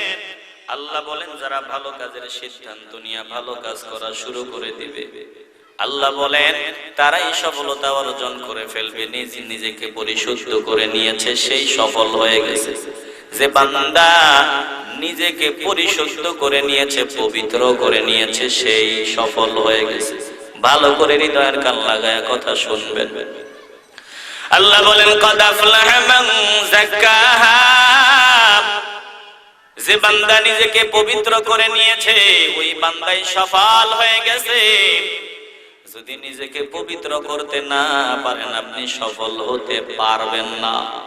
একটা জবানও বন্ধ রাখবেন না। দিল খুলে যদি দিলে দুই নাম্বারই না থাকে, কবুল করার মালিক হলেন আমার আল্লাহ। দিল থেকে ভালোবাসার আওয়াজ নিয়ে বলেন, আল্লাহ বললেন কদ আফলাহা মান যাক্কাহা, যে বান্দা নিজেকে পবিত্র করে নিয়েছে ওই বান্দাগুলাই সফল হয়ে গেছে। দিল থেকে ভালোবাসার আওয়াজ নিয়ে বলেন, আমরা নিজেকে পবিত্র করে নিতে চাই কি চাই না? নফসকে পবিত্র করতে হবে। প্রতিটা মানুষের দেহে একটা প্রধানমন্ত্রী আছে। এদেশের একজন প্রধানমন্ত্রী আছে না নাই? আসতে বলেন কেন, আছে না নাই? ওই প্রধানমন্ত্রী দেশ চালায়। এ মানব দেহের 3.5 হাত বডির একটা প্রধানমন্ত্রী আছে। ও যেমনে চালায় মানুষটা এমনি চলে, ও যেদিকে নেয় মানুষটা ওই দিকেই যায়। এই প্রধানমন্ত্রীর নাম হলো রাহমাতুল লিল আলামিনের। কথা ভালো করে শুনে নেন। ইন্না ফি জাসাদি বানি আদম লামুদগা, মানবদের একটা গোশতের টুকরা রয়েছে। ওই গোশতের টুকরা মানুষের দেহের প্রধান। এই টুকরাটা যদি ভালো হয় তাহলে মানুষের সকল কাজকর্মগুলো ভালো হয়। আর এই গোস্তের টুকরাটা যদি নষ্ট হয় তাহলে মানুষের সব কাজকর্মগুলো খারাপ হয়। একটা জবানও বন্ধ রাখবেন না, দিল খুলে ভালোবাসার আওয়াজে বলেন, বলেন আমরা আমাদের গোস্তের টুকরাটাকে, কলবটাকে পবিত্র করতে চাই কি চাই না? আহারে একটু ভালোবাসার আওয়াজে বলতে হবে ভাই। বলেন আমরা এই গোস্তের টুকরা, কলবটাকে পবিত্র করতে চাই কি চাই না? ভালো করে হৃদয়ের কান লাগায়া দেন। মানব দেহের এই যে গোস্তের টুকরা, এটাকে পবিত্র করতে করলে আপনি বেঁচে যাবেন, সফল হবেন। আর যদি এই গোস্তের টুকরাটাকে পবিত্র করতে না পারেন, কলবটাকে যদি পবিত্র করতে না পারেন, আপনার কপাল পোড়া, আপনি ধ্বংস। এই ভাইজান, এই ভাইজান, আচ্ছা আচ্ছা বসেন। আপনাদের কি সমস্যা আছে নাকি? বিরক্ত হইতেছেন? 10-15 মিনিট কি ধৈর্যের পরিচয় দিয়ে বসা যাবে না? খুব ভালো করে কথাগুলো শুনতে হবে। জি কোনটা? এটা এটা নিচে নেন ভাই, নিচে নেন। আপনারা কি বিরক্ত হইতেছেন নাকি? 10-15 মিনিট ধৈর্য হবে। আল্লাহ সকলকে কবুল করুন, জোরে বলেন আমিন। আমগো এই দেহের প্রধানমন্ত্রী কলব, গোস্তের টুকরাটা, এটা যদি ভালো হয় সব ভালো। এটাতে যদি ভেজাল হয়, সব জায়গায় ভেজাল।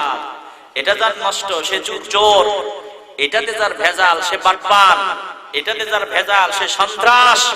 আর এই গোস্তের টুকরাটা যার ভালো সে ভদ্র, সভ্য, দুনিয়ার সর্বোৎকৃষ্ট মানুষ। চিল্লায় বলেন ঠিক কি না?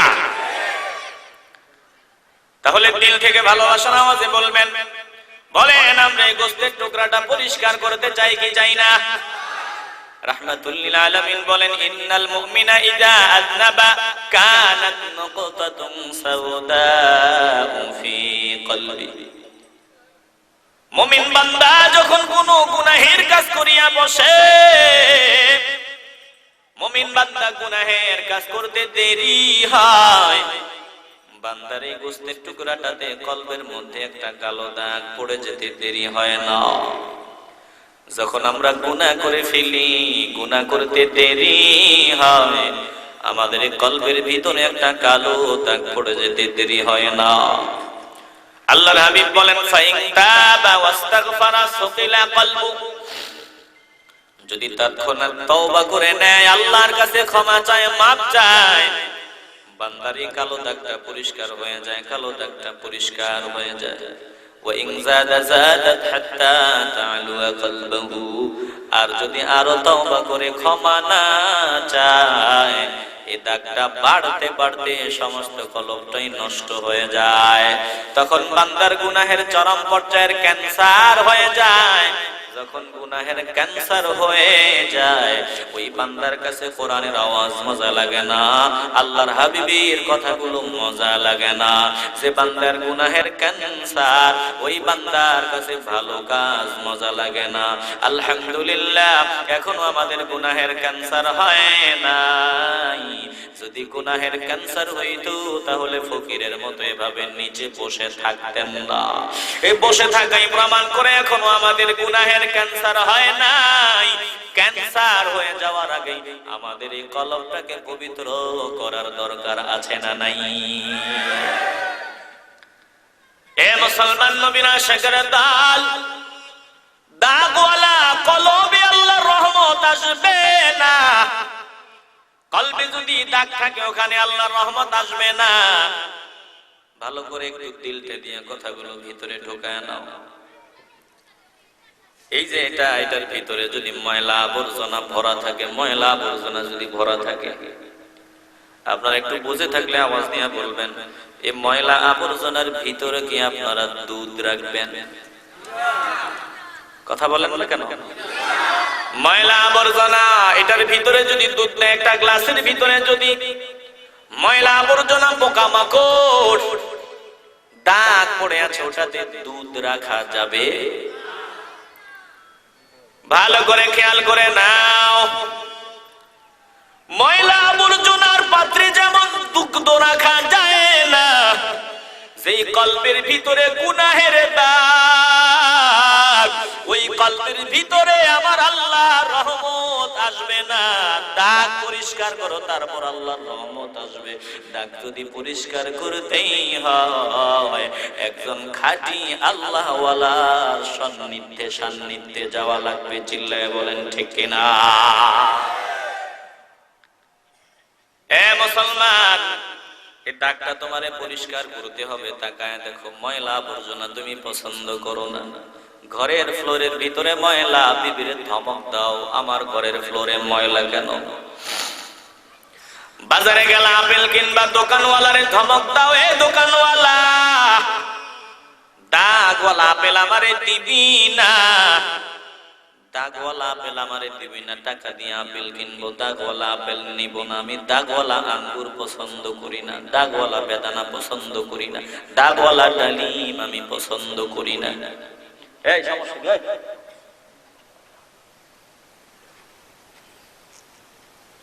দাগওয়ালা কোনো কিছু আমি পছন্দ করি না। বুঝে থাকলে ভালোবাসার আওয়াজ দিয়া বলেন, আমি সাধারণ মানুষ হয়ে যদি দাগওয়ালা জিনিস পছন্দ না করি, আমার মালিক কি দাগওয়ালা কলমটা পছন্দ করবেন? আসতে বলবেন না, জোরে বলেন করবেন। আমার মালিক তো তোমার ধন দৌলতের দিকে নজর দেয় না। মালিক কে লম্বা, কে খাটো, কে সুন্দর, কে কালো, কার ধন সম্পদ আছে কার নাই, মালিক এগুলোর দিকে নজর দেয় না। মালিক নজর দেয় আমার আল্লাহ, নজর দেয়। রাহমাতুল লিল আলামিন বলেন, লা ইয়ানজুরু ইলা সুওয়ারিকুম ওয়া আমওয়ালিকুম। আমার আল্লাহ মানুষের আকৃতির দিকে নজর দেন না, ধন দৌলতের দিকে নজর দেন না। ওয়ালাকিন ইয়ানজুরু ইলা কুলুবিকুম। আমার মালিক আল্লাহ মানুষের কলবটার দিকে নজর দেয়। ওয়া আমালিকুম, কাজের দিকে নজর দেয়। কলবটা যদি ভালো হয় আর কাজটা যদি নবীর তরিকায় হয়, তাইলে আল্লাহ কবুল করে নেয়। এই কলবে যদি ভেজাল থাকে, তাহলে আমার আল্লাহ কোনো কাজ কবুল করবেন না। ওরে যুবক ভাইয়েরা, তুমি একটু ভালো করে খেয়াল করে নাও, এই দিলটার ভিতরে তোমার কত মানুষের ছবি ঢোকায় রাখছো। নজর দিয়া দেখো না, যেই ঘরে কুকুর বা কোনো প্রাণীর ছবি থাকবে, ওই ঘরে আল্লাহ রহমতের ফেরেশতা ঢুকে না। যেই ঘরে কোন কুকুর বা প্রাণীর ছবি পাওয়া যায়, ওই ঘরে আল্লাহ রহমতের ফেরেশতা ঢুকে না। তাহলে স্বয়ং মালিক তোমার কলবের ভিতরে মালিকের জায়গা, এখানে আল্লাহর রহমত আসবে না যদি কলবের ভিতরে কারো ছবি থাকে, কারো ছবি থাকে। ওরে যুবক ভাই, কত হাজারো নারীর ছবি তোমার কলবের ভিতরে। নারীদের ছবি যদি তোমার কলবের ভিতরে থাকে, যার দিকে নজর দাও তার এই কলজার ভিতরে ঢুকায় নাও, যার দিকে নজর দেয় তার এটার ভিতরে ঢুকায় নাও। এই যে হাজারো সৌন্দর্য তোমার কলজায় ঢুকায় রাখলা, কলবে ঢুকায় রাখলা, আল্লাহ পাক রব্বুল আলামিনের রহমত তোমার এই কলবের ভিতরে আসবে না। রহমত আসবে তখন যখন এই কলবটাকে পরিশুদ্ধ করে নিবা, তাওবা করে নিবা। তাওবা করার পর ফাইন তাবা ওয়াস্তাগফারা সুকিলা কলবু। রাহমাতুল লিল আলামিন বলেন, যখন ওই তাওবা করে নিবে, বান্দা বান্দি তাওবা করে নিবে, গুনাহের দাগ যে তার কলবে লাগিয়ে গেল, যদি তাওবা করিয়া নেয়, তাহলে তার কলবটা পরিষ্কার পরিচ্ছন্ন হয়ে যাবে। ওয়াইন যাদা যাদাত হাত্তা তা'লু কলবহু। যদি তওবা না করে হরদম গুনাহের পর গুনাহ করতেই থাকে, করতেই থাকে। দুনিয়ার ডাক্তারের কাছে নেওয়ার পর ডাক্তার পরীক্ষা নিরীক্ষা করে বলে, সতর্ক, তোমার কঠিন রোগের সম্ভাবনা দেখা যায়, তোমার ভিতরে ক্যান্সারের সম্ভাবনা দেখা যায়, সতর্ক, খুব সতর্ক। যদি ডাক্তারের কথা মতো নিজে সতর্ক হয়ে চলো, তাইলে বেঁচে যাবা। আর যদি ডাক্তারের কথা না মানো, তাহলে তোমার চূড়ান্ত পর্যায়ে ক্যান্সার হয়ে যেতে পারে। যখন ক্যান্সার হয়ে যাবে, তখন আর ডাক্তার দিয়েও কোনো লাভ হবে না। যখন চূড়ান্ত গুনাহের ক্যান্সার হয়ে যায়, তখন সে হয়ে যায় নাস্তিক, মুরতাদ, ইসলামের দুশমন। তখন তার কবলে হিদায়াত থাকে না। আলহামদুলিল্লাহ, এখনো আমাদের গুনাহের ক্যান্সার তো হয়ে যায় নাই, যদি হতো তাহলে জান্নাতের বাগানে আসতে পারতেন না। দিল থেকে একটু ভালোবাসার আওয়াজ নিয়ে বলেন, বলেন আমরা খাঁটি তাওবা করে ক্যান্সারের হাত থেকে বাঁচতে চাই কি চাই না? একজন খাঁটি মানুষের কাছে চলে যাবেন, খাঁটি, ভেজালওয়ালা না, ভেজালওয়ালা না। সব জিনিস তুমি ফিউর তালাশ করো। যার সোহবতে যাবা, যার কথা মতো চলবা, তার ব্যাপারেও চিন্তা ভাবনা করে তোমাকে সিদ্ধান্ত নিতে হবে। আজ কপাল পড়া এমন হুজুরের কাছেই যায়, এমন পীরের কাছেই যায়, যেই পীরের কাছে গেলে গাঞ্জা খাওয়ার অনুমতি পাওয়া যায়। এমন পীরের কাছে যায়, যেই পীরের কাছে গেলে নামাজ পড়স কি পড়স না জিনজি একবারও জিজ্ঞাসা করে না। এমন পীরের কাছে যায়, যে পীর নিজেও গাঞ্জা টানে, ও গাঞ্জা টানার জন্য পীরের কাছে যায়। কপাল পোড়া, তোর পীরেরও ক্যান্সার, তোরও হয়েছে ক্যান্সার। চিল্লায় বলেন ঠিক কিনা? একজন ভালো মানুষের কাছে যাইবা, যার দিকে নজর দিলে মদিনাওয়ালার কথা মনে হয়, যারা আপাতমস্তক আমার নবীর সুন্নাতে ভরা, দিল পরিষ্কার করে একটু ভালোবাসার আওয়াজ দিবা। যে কোনো জিনিস তুমি এক নাম্বার ভালো করে সতর্ক হয়ে বাজার থেকে কিনে আনো, যেটাই কিনবে এক নাম্বার। একটা ক্রিম ব্যবহার করবা, ফিউর এক নাম্বার লাগবে। একই রকম ক্রিম, খোসা একরকম, কাভান একরকম। ভালো করে পড়ো, এটাতে কোনো ভেজাল আছে কিনা। ভেজাল থাকলে একরকম হলেও এটা ব্যবহার করা যায় না। সাবান কিনতে যাইবা, সার্ফ এক্সেল কিনবা, পাউডার কিনবা, যেগুলো দিয়ে কাপড় পরিষ্কার করা হয়, সার্ফ এক্সেলের মতোই তো। কিন্তু তুমি ভালো করে সতর্ক হয়ে দেখো, যেটা একরকম হলেও কোম্পানি টম্পানি সব এক আছে কিনা, মাঝখানে কোনো ভেজাল আছে কিনা। ভেজাল জিনিস আমি ব্যবহার করব না, ভেজাল জিনিস আপনি খাবেন না। প্রত্যেকটা জিনিসে আপনি ফিউর তালাশ করেন। কপাল পোড়া, যার পথে চলবেন, যার কথা মতো চলবেন, সে ফিউর কিনা এটাও তালাশ করতে হবে, ভালো করে দেখতে হবে। চিল্লায় বলেন ঠিক কিনা? আজ এই দেশে ভণ্ডামি নোংরামিতে ভরা, সাবধান, ভালো করে খেয়াল করতে হবে। ফুলতলির দোহাই দিলেই যে কেউ কে ফুলতলির আশিক মনে করা যাবে না। সারসিনার দোহাই দিলেই যে কেউ কে সারসিনার দলের মনে করা যাবে না। জৈনপুরের কথা বললেই যে কেউ কে জৈনপুরের লোক মনে করা যাবে না। কারণ আহলে হক, আহলে সুন্নাত ওয়াল জামাতের মধ্যে আলহামদুলিল্লাহ যারা আছে, এদেরকে বদনাম করার জন্য একদল কুলাঙ্গার ওদের ভক্ত দাবি করে আমাদের ভাব মর্যাদা ক্ষুণ্ণ করার জন্য ময়দানে নেমেছে। চিল্লায় বলেন ঠিক কিনা? ওরা গান গায়, ওরা আজকে গান গাইতেছে। কবরে যাওয়ার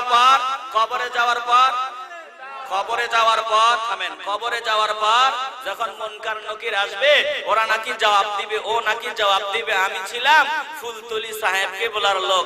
ফুলতলির লোক একটা জবানও বন্ধ রাখবেন না, ইমানের আওয়াজ দিয়া বলেন, ফুলতলির হুজুররা জিন্দেগিতে কি আমাদেরকে এই কথা বলেছে? বরং হুজুরও কান্না করে আল্লাহর কাছে, আমার কি উপায় হবে, আমার কি উপায় হবে। এজন্য কান্না আর কান্না। আজ তোমাকে এত বড় স্পর্ধা দিয়েছে কে? তুমি বলো কবরে যাওয়ার পর মুনকার নকির আসলে তুমি বলবা আমি ছিলাম ফুলতলির লোক, আমি ছিলাম সাহেব কেবলার লোক। আপনাদেরকে সতর্ক থাকতে হবে। এদের কারণে যাতে ফুলতলির বদনাম না হয়, এদের কারণে যাতে জৈনপুরের বদনাম না হয়, এদের কারণে যাতে বদরপুরীর বদনাম না হয়, এদের কারণে যাতে সারসিনার বদনাম না হয়, এদের কারণে যাতে সোনাকান্দার বদনাম না হয়, আমরা এই ব্যাপারে সবাই সতর্ক থাকতে হবে। চিল্লায়া বলো ঠিক কিনা?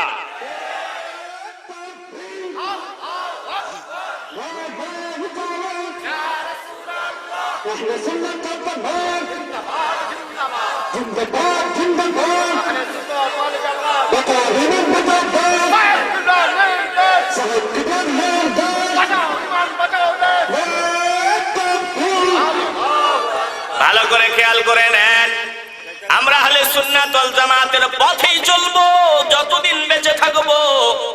হক আল্লাহওয়ালাদের পথে আমরা চলবো যতদিন বেঁচে থাকবো। কিন্তু আমাদের ভিতরে, দুধের ভিতরে যারা ভেজাল ঢোকাতে আসবে, এক নাম্বারের ভিতরে যারা 2 নাম্বার মাল 1 নাম্বারের কাভার বানাইয়া ওগুলা চালায় দেওয়ার চেষ্টা করবে, আমরা সতর্ক হব, আমরা সতর্ক থাকব, যাতে আমাদের সাদা পোশাকে কোনো কাদা না লাগে। চিল্লায় বলেন ঠিক কিনা? আজ আমার অনেক ভাইয়েরা উল্টাপাল্টা মন্তব্য করেন, অনেকেই বলে এই দেখ ফুলতলি কেমন, এই দেখ ফুলতলির হুজুর কি কয়। ফুলতলির হুজুর কয় কবরে গেলে যখন মুনকার নকির জিজ্ঞাসা করবে, সে নাকি বলবে আমি ছিলাম সাহেব কেবলার লোক, আমি ছিলাম ফুলতলির লোক। এই দেখ ফুলতলির লোক কি কয়। একটু ইমানের আওয়াজ দিয়ে বলেন, যে বলেছে ও কি ফুলতলির কেউ? আস্তে কথা বলেন কেন, ও কি ফুলতলির কেউ? ও কি এই আহলে হক যারা আছে এদের কেউ? ওরা একটা সুতা পাইয়া বলে এই দেখ ওরা কেমন। আল্লাহর কসম দিয়ে বলি, আমি যতটুকু জানি, সারসিনা, জৈনপুর, ফুলতলি জিন্দেগিতে এগুলোকে বরদাস্ত করে না, এগুলোকে কখনো ওরা প্রশ্রয় দেয় না। চিল্লায় বলেন ঠিক না? এজন্য ভালো করে খেয়াল করেন, আল্লাহ রাব্বুল আলামিন বলেন কাদ আফলাহা মান যাক্কাহা, যে নিজের নফসকে পরিশুদ্ধ করে নিয়েছে সেই সফল হয়ে গেছে। যে কোনো ভাবে আপনার নফসকে আপনি পরিশুদ্ধ করে নিতে হবে, পবিত্র করে নিতে হবে। এরপর আল্লাহ বলেন ওয়াকাদ খাবা মান দাসাহা, আর যে নিজের এই নফসের ভিতরে গুনাহের ময়লা লাগায় নিয়েছে, নিজের নফসকে কলুষিত করে নিয়েছে, গুনাহের ময়লা লাগিয়েছে, আল্লাহ রাব্বুল আলামিন বলেন ওরাই ধ্বংস, ওরাই বিফল, ওরাই ব্যর্থ, ওরা এই দুনিয়াতেও ব্যর্থ, পরকালে তাদের ঠিকানা জাহান্নাম। একটা জবানও বন্ধ রাখা যাবে না, দিল থেকে ভালোবাসার আওয়াজ দিয়ে বলেন আমরা গুনাহের ময়লা থেকে নফসকে বাঁচায়া রেখে আমরা সফল বান্দাদের মিছিলে শামিল হতে চাই কি চাই না? দিল থেকে শেষ সময় একটু ভালোবাসার আওয়াজে বলেন গুনাহের ময়লা থেকে নিজের নফসকে বাঁচাইয়া আমরা সফল বান্দাদের মিছিলে শামিল হতে চাই কি চাই না? আল্লাহ আমাকে সহ আপনাদের সকলকে কবুল করুন। জোরে বলতে হবে আমিন। ভাইজান, সূরাতুশ শামসের প্রথম অংশ আমরা সংক্ষিপ্ত আলোচনা শুনলাম। দ্বিতীয় অংশ আজকে বলবো না। দ্বিতীয় অংশ 11 থেকে একেবারে 15 আয়াত পর্যন্ত দ্বিতীয় অংশ। সামুদ জাতির ঘটনা আল্লাহ পাক তুলে আনছেন। সামুদ জাতি যে বেয়াদবি করেছে, এদেরকে যে ধ্বংস করে দিয়েছেন, এটা নিদর্শন হিসেবে দিয়ে আমাদেরকে সতর্ক করে দিয়েছেন। এ প্রসঙ্গে হায়াতে বেঁচে থাকলে অন্য কোনো সময় অন্য কোনো জায়গায় যদি আশেপাশে আসি, তাহলে আমি দ্বিতীয় অংশ থেকে আলোচনা শোনাবো। আল্লাহ আমাকে সহ আপনাদের সকলকে যেটুকুন আলোচনা শুনলাম, এই আলোচনাটুকুনের উপর বাস্তব জীবনে আমল করার তৌফিক দান করেন। জোরে বলি আমিন। শোনেন, কোরআন হাদিসের কথা যারাই বলবে তাদেরকেই মূল্যায়ন করতে হবে। আমি আবু হানিফ কোরআন থেকে কথা বললে আমাকে মূল্যায়ন করবেন, আপনাদের ঘরের কেউ যদি কোরআন হাদিসের কথা বলে তাকে মূল্যায়ন করবেন। এজন্য আপনাদের অনুরোধ করব, আমার পরে মাহফিল চলবে, ওনারা আসে আলোচনা শোনাবে, ওনাদের আলোচনাগুলো আপনারা মনোযোগ দিয়ে শুনবেন। আল্লাহ আপনাদের সকলকে কবুল করুন। জোরে বলি আমিন। আমি আর মোনাজাত দিচ্ছি না, আছেন না? আমি দোয়া করব না, আপনি আমার জন্য দোয়া করবেন। আমি চলে যাচ্ছি, সবাই বসবেন ইনশাআল্লাহ। আসসালামু আলাইকুম ওয়া রাহমাতুল্লাহি ওয়া বারাকাতুহু।